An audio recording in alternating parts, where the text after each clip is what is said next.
Weight loss பண்ணுறவங்களுக்கு ஒரு வரப்பிரசாதம் எது அப்படின்னு கேட்டிங்கன்னா, இந்த 0 கலோரி ஃபுட்ஸ். அதாவது நம்ம எந்த உணவு சாப்பிட்டாலும் நமக்கு வந்து கலோரி வந்து ஜாஸ்தியாக உடம்புல வந்து இன்க்ரீஸ் ஆகும். ஆனால் இந்த சில குறிப்பிட்ட உணவுகள் நம்ம சாப்பிடும்போது நம்ம பாடியில் வந்து கலோரி இன்புட்டே வராது. அதுவும் சொல்லப்போனால் இந்த உணவு மூலியமாக எனக்கு கிடைக்கக்கூடிய கலோரி வந்து வெறும் 0 அப்படிங்கிறத கேள்விப்படும்போது எவ்வளோ சந்தோஷமாக இருக்குது. ஸோ அந்த மாதிரி உணவுகள் இருக்கா? அந்த உணவுகள் என்னென்ன? அந்த உணவுகள் வந்து நம்ம எப்படி கன்சியூம் பண்ணால் நம்மளால் இந்த 0 கலோரி எஃபெக்ட் வந்து அச்சீவ் பண்ண முடியும்? இந்த வீடியோவில் டீட்டெயிலாக பார்த்துடலாம் வாங்க.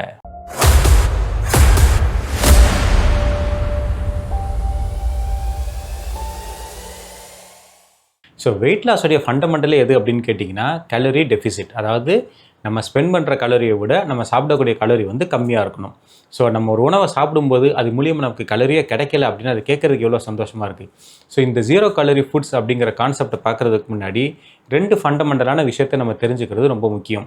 ஒன்றுக்கு பேர் வந்து பிஎம்ஆர், இன்னொன்றுக்கு பேர் வந்து டிஇஎஃப்.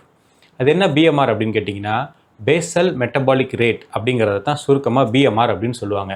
ஸோ இந்த பிஎம்ஆர்னால் என்ன அப்படின்னு கேட்டிங்கன்னா, நம்ம சும்மா இருக்கும்போது, நம்ம வந்து தூங்கிக்கிட்டே இருக்கும்போது கூட பார்த்தீங்கன்னா, நம்மளுடைய உடம்பு வந்து எந்த வேலையுமே பண்ணுறதில்ல. நம்ம வந்து எந்த ஒரு அசைவுமே இல்லாமல் இருக்கும். அதனால் நம்ம பாடியில் வந்து கலோரியே ஸ்பெண்ட் ஆகாது அப்படின்னு நம்ம நினைப்போம். ஆனால் நம்மளுடைய இந்த அவுட்ரு பாடி தான் வந்து அமைதியாக இருக்கே தவிர, நம்மளுடைய இன்டர்னல் ஆர்கன்ஸ் இருக்குது பார்த்தீங்களா, அதாவது நம்மளுடைய குடல் வந்து நம்மளுடைய சாப்பாட்டை வந்து செரிமானம் பண்ணும். நம்மளுடைய கிட்னி நம்மளுடைய ரத்தத்தை வந்து சுத்திகரிச்சுக்கிட்டு இருக்கும். நம்மளுடைய இதயம் வந்து கண்டினியூஸாக பிளட்டை வந்து பம்ப் பண்ணும். நம்மளுடைய நுரையீரல் வந்து நம்மளுடைய காற்றுலேருந்து ஆக்சிஜன் வந்து பிரிச்செடுக்கும். இப்படி நம்மளுடைய இன்டர்னல் ஆர்கன்ஸ் எல்லாமே வந்து வேலை பார்த்துக்கிட்டு இருக்கும். ஸோ அப்படி வேலை பார்க்குறதுக்காக அந்த இன்டர்னல் ஆர்கன்ஸ் ஸ்பெண்ட் பண்ணக்கூடிய அந்த கலோரிஸை தான் வந்து பிஎம்ஆர் அப்படின்னு சொல்லுவாங்க. ஸோ இந்த பிஎம்ஆரோட வேல்யூ எவ்வளோ அப்படின்னு பார்த்தீங்கன்னா, ஒரு 1200லேருந்து ஒரு 1500 கலோரிஸ் வரைக்கும் ஒரு நாளைக்கு. அது ஒவ்வொரு மனுஷனுடைய ஹைட், வெயிட், அவங்களுடைய ஏஜை பொறுத்து வந்து டிஃபர் ஆகும். அப்ராக்சிமேட்டாக இந்த வேல்யூ வந்து நம்ம வச்சுக்கலாம். அதாவது ஒரு மணி நேரத்துக்கு சுமார் ஒரு 50லேருந்து ஒரு 60 கலோரி வந்து நம்ம எந்த வேலையுமே செய்யாட்டினாலும் நம்மளோட உடம்பு வந்து இந்த கலோரிஸை வந்து பர்ன் பண்ணிக்கிட்டே இருக்கும், இந்த இன்டர்னல் ஆர்கன்ஸோடைய ஃபங்க்ஷனுக்காக. ஸோ இந்த கான்செப்ட் வந்து நம்ம ஃபஸ்ட்டு நல்லபடியாக புரிஞ்சு தெரிஞ்சு வச்சுக்கணும். ரெண்டாவதாக நம்ம பார்க்கக்கூடிய கான்செப்ட் என்ன அப்படின்னு கேட்டிங்கன்னா, டிஇஎஃப், அதாவது தெர்மிக் எஃபெக்ட் ஆஃப் ஃபுட் அப்படின்னு சொல்லுவாங்க. ஸோ இந்த தெர்மிக் எஃபெக்ட் ஆஃப் ஃபுட் அப்படின்னா என்னென்னா, ஒவ்வொரு உணவையும் நம்ம வயிறு வந்து செரிமானம் பண்ணுறதுக்கு அதுக்கு சில அமௌண்ட் ஆஃப் கலோரிஸ் வந்து தேவைப்படும். உதாரணத்துக்கு சில சாப்பாடு வந்து சீக்கிரமாக செரிமானம் ஆயிரும். அப்போ நம்மளுடைய இன்டர்னல் ஆர்கன்ஸ் வந்து, அதாவது நம்மளுடைய குடல் வந்து அந்தளவுக்கு அதிகமாக வேலை பார்க்க வேண்டிய அவசியம் கிடையாது. ஆனால் இதுவே சில சாப்பாடை வந்து செரிமானம் பண்ணுறதுக்கு நம்மளுடைய குடல் வந்து அதிகமான எஃபர்ட் போட வேண்டியிருக்கும். ஸோ இந்த சாதாரண சாப்பாட்டை செமிக்கிறத விட இந்த டிஎஃப் அதிகமாக இருக்கக்கூடிய சாப்பாட்டை செமிக்கும்போது நம்ம உடம்பு வந்து எக்ஸ்ட்ராவான கலோரிஸை வந்து பர்ன் பண்ணும். ஸோ இது வந்து கான்செப்ட் நம்பர் 2. ஸோ இப்போ இந்த 2 கான்செப்டையும் மிக்ஸ் பண்ணி தான் நம்ம வந்து இந்த 0 கலோரி ஃபுட் அப்படிங்கிற கான்செப்டுக்குள்ளேயே நம்ம வந்து போகிறோம். ஸோ ஜென்ரலாக பார்க்கும்போது 0 கலோரி ஃபுட், அதாவது ஒரு உணவை சாப்பிட்டா நமக்கு கலோரி இன்டேக்கே இருக்காது, அப்படி ஒரு உணவு இருக்கா அப்படின்னு கேட்டிங்கன்னா இருக்குது, ஆனால் இல்லை. கன்ஃபியூஸ் பண்ண வேண்டாம். ஸோ தண்ணி இருக்குது பார்த்தீங்களா, நம்ம தண்ணி குடித்தோம் அப்படின்னா தண்ணி மூலியமாக நமக்கு கிடைக்கக்கூடிய கலோரி அளவு வந்து 0. ஸோ சுத்தமாக கலோரியே வந்து நமக்கு கிடைக்காது, வெறும் ஹைட்ரேஷன் மட்டும்தான். அப்போ வெறும் தண்ணியை மட்டுமே குடிச்சிக்கிட்டு நம்ம எப்படி உயிர் வாழ முடியும் அப்படின்னு கேட்குறீங்களா? கிடையாது. இந்த தண்ணியோட கான்செப்ட் இருக்குது பாருங்கள், தண்ணி குடித்தா எப்படி 0 கலோரி நமக்கு கிடைக்குதோ, இந்த கான்செப்டையும் இதுக்கு முன்னாடி நம்ம 2 கான்செப்ட் பார்த்தோம் பார்த்தீங்களா, டிஇஎஃப் அண்ட் பிஎம்ஆர், இந்த 2 கான்செப்டையும் வச்சு ஒரு மணி நேரத்துக்கு நம்மளால் வந்து ஒரு 50லேருந்து ஒரு 60 கலோரி சும்மாவே நம்ம பர்ன் பண்ணுறோன்னு சொன்னோம் பாருங்கள். ஸோ ஒரு சாப்பாடை சாப்பிட்றது மூலிமா நமக்கு ஒரு 50 கலோரிக்கு கம்மியாக தான் நமக்கு வந்து எனர்ஜி கிடைக்குது அப்படின்னா அதை வந்து நம்ம 0 கலோரி ஃபுட்ஸ் அப்படின்னு கன்சிடர் பண்ணிக்கலாம். ஏன்னா நம்ம அந்த சாப்பாடை சாப்பிட்டு ஒரு மணி நேரம் சும்மா இருந்தாலே போதும், நம்மளுடைய பாடியே வந்து சும்மா இருக்கும்போதே அந்த கலோரிஸ் வந்து பர்ன் பண்ணிடும். ஸோ நம்ம வயிறும் வந்து ஃபுல்லாக இருக்கும், ஆனால் இந்த சாப்பாடு மூலிமா நமக்கு வெயிட் கெயின் வந்து ஆகாது. ஸோ இதை வந்து நம்ம 0 கலோரி ஃபுட்ஸ் அப்படின்னு கன்சிடர் பண்ணுறோம். அடுத்து இந்த 0 கலோரி ஃபுட்ஸை நம்ம செலக்ட் பண்ணுறதுக்கு சில பேராமீட்டர்ஸ் இருக்குது. ஃபஸ்ட்டு என்னென்னு கேட்டிங்கன்னா, இந்த 0 கலோரி ஃபுட்ஸில் வந்து வாட்டர் கண்டென்ட் வந்து அதிகமாக இருக்கணும். ஏற்கனவே சொன்ன பார்த்தீங்களா, வாட்டரோடைய கலோரி வேல்யூ வந்து 0. ஸோ எந்த அளவுக்கு அதிகமாக வாட்டர் கண்டென்ட் இருக்கோ அப்போ அந்த சாப்பாடு மூலியமாக கிடைக்கக்கூடிய கலோரிஸ் வந்து கம்மியாக இருக்கும்.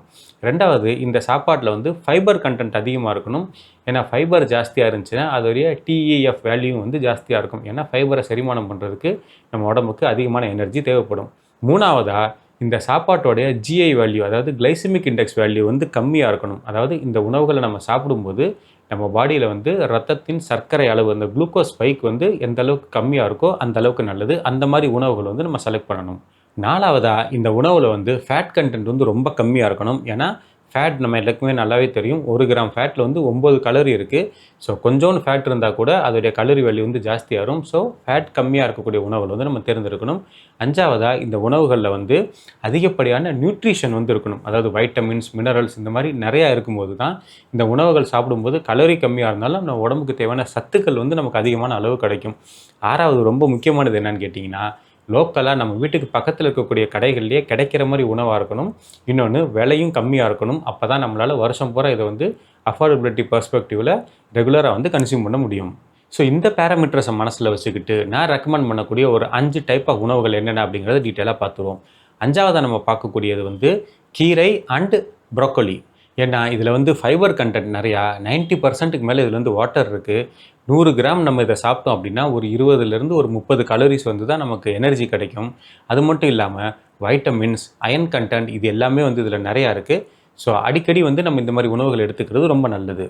4வது இடத்துல இருக்கிறது வந்து ரா கேரட். எதுக்கு நான் ரா கேரட் அப்படின்னு சொல்கிறேன்னா, நம்ம கேரட் வந்து வேக வைக்கும்போது அதில் இருக்கக்கூடிய அந்த சுக்ரோஸின் அளவு வந்து ஜாஸ்தியாகும், சுகர் கண்டென்ட் வந்து ஜாஸ்தியாகும். அதனால் நம்ம கேரட்டை வந்து பச்சையாக சாப்பிட்றது நல்லது.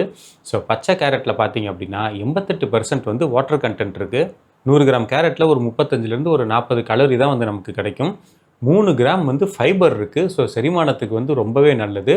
அது இல்லாமல் கேரட்டில் இருக்கக்கூடிய வைட்டமின் ஏ நம்மளுடைய கண்களுக்கு வந்து ரொம்ப நல்லது. இன்னொன்று, மற்ற காய்கறிகளை விட கேரட் வந்து கடித்து சாப்பிட்றதுக்கு கொஞ்சம் கன்ச்சியாக இருக்கிறதுனால இது வந்து நம்ம ஒரு ஸ்நாக்ஸ் மாதிரி கூட அடிக்கடி சாப்பிட்டுக்கிட்டு இருக்கலாம். 3வதாக நம்ம பார்க்குறது எது அப்படின்னு கேட்டிங்கன்னா மஷ்ரூம். ஸோ மஷ்ரூம் வந்து நம்ம அந்தளவுக்கு நிறையா நம்ம உணவில் எடுத்துக்கிறது இல்லை. ஆனால் நம்ம சாப்பிட வேண்டிய ரொம்ப ஒரு முக்கியமான பொருள். ஏன்னா 100 கிராம் மஷ்ரூமில் பார்த்தீங்க அப்படின்னா 3 கிராம் வந்து ப்ரோட்டீன் இருக்குது. ஆனால் 22 கலோரி மட்டும்தான் நமக்கு அது மூலியமாக கிடைக்கும். ஸோ இவ்வளோ கம்மியான கலோரியில் அதிகமான ப்ரோட்டீன் கொடுக்கக்கூடிய ஒரு அருமையான உணவு எது அப்படின்னு கேட்டிங்கன்னா இந்த மஷ்ரூம். அதே மாதிரி மஷ்ரூமில் 92% வந்து வாட்டர் கண்டென்ட் இருக்குது. ப்ளஸ் வைட்டமின் B2 வந்து மஷ்ரூமில் நிறையா இருக்குது. ஒன்று மஷ்ரூம் நம்ம சமையல் பண்ணும்போது நல்லபடியாக கழுவி அதை நல்லா க்ளீன் பண்ணி அதுக்கப்புறமா அதை சமையல் பண்ணி பயன்படுத்தணும் அப்படின்னா இந்த மஷ்ரூமில் இருக்கக்கூடிய பயன்களை வந்து நம்ம முழுமையான அளவுக்கு அனுபவிக்க முடியும்.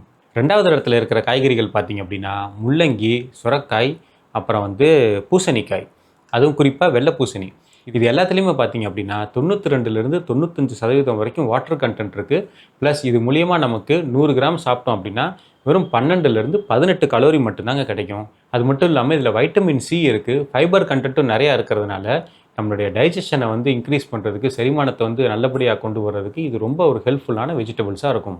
அடுத்து நம்பர் 1 இடத்துல வந்து 2 காய்கறிகள் இருக்குது. அதில் ஃபஸ்ட்டாக இருக்கிறது எது அப்படின்னு பார்த்தீங்கன்னா நம்மளுடைய தக்காளி. தக்காளியை வந்து நம்ம ரொம்ப கரைச்சி வந்து எடை போட்டுட்ருக்கோம். ஆனால் 100 கிராம் தக்காளியில் 94% வந்து வாட்டர் கண்டென்ட் இருக்குது. ப்ளஸ் 100 கிராம் தக்காளியில் வெறும் 18 கலோரி மட்டும்தான் நமக்கு கிடைக்கும். ஆனால் அந்த தக்காளியில் இருக்கக்கூடிய ஒரு முக்கியமான விஷயம் என்ன அப்படின்னு கேட்டிங்கன்னா நம்மளுடைய இதயத்துக்கு வந்து ரொம்ப நல்லது. அதுலேயும் குறிப்பாக ஜிம்முக்கு போகிறவங்க, ரன்னிங் பண்ணுறவங்க, ஒர்க் அவுட்ஸ்லாம் பண்ணுறவங்களுக்கு வந்து உடம்புல ஹீட் லெவல்ஸ் வந்து ஜாஸ்தியாகும். அது மூலியமாக ஹீட் ஸ்ட்ரெஸ் வர்றதுக்கான வாய்ப்புகள் வந்து அதிகம். ஸோ இந்த ஒர்க் அவுட்லாம் முடித்ததுக்கப்புறமா நம்ம வந்து ஒரு தக்காளியை வந்து பச்சையாக சாப்பிட்டாலோ அல்லது வந்து ஒரு ஜூஸ் மாதிரி போட்டு குடித்தோம் அப்படின்னா நம்மளுடைய இந்த ஹீட் லெவல்ஸை கம்மி பண்ணி இந்த ஹீட் ஸ்ட்ரெஸ்ஸை கம்மி பண்ணுறதுக்கு இந்த தக்காளி வந்து ரொம்ப ஹெல்ப்ஃபுல்லாக இருக்கும். ப்ளஸ் இதில் வாட்டர் கண்டென்ட் நிறையா இருக்கிறதுனால நம்மளுடைய உடம்புக்கு வந்து சீக்கிரமாகவே இந்த நியூட்ரிஷன்ஸ் இது எல்லாத்தையும் வந்து ரிப்ளனிஷ் பண்ணுறதுக்கு தக்காளி வந்து ஒரு சூப்பர் ஃபுட் அப்படின்னே சொல்லலாம். அடுத்து நம்மளுடைய இந்த ஃபஸ்ட்டு பொசிஷனில் இருக்க இன்னொரு உணவு எது அப்படின்னு கேட்டிங்கன்னா நம்ம எல்லாருக்கும் ஃபேவரட்டாக இருக்கக்கூடிய குக்கும்பர், அதாவது வெள்ளரிக்காய். ஸோ 100 கிராம் வெள்ளரிக்காயில் வெறும் 15 கலோரி தான் இருக்குது. ஆனால் 96% வந்து இதில் வாட்டர் கண்டென்ட் இருக்குது. அது மட்டும் இல்லாமல் வைட்டமின் கே, வைட்டமின் சி இந்த மாதிரி நம்ம உடம்புக்கு தேவையான வைட்டமின்கள் வந்து குக்கும்பரில் நிறையாவே இருக்குது. அதுவும் குறிப்பாக நம்ம ஊர் கிளைமேட்டுக்கு நம்ம ஒரு நாளைக்கு ஒரு 4-5 குக்கும்பர் வந்து தாராளமாக சாப்பிட்லாம்.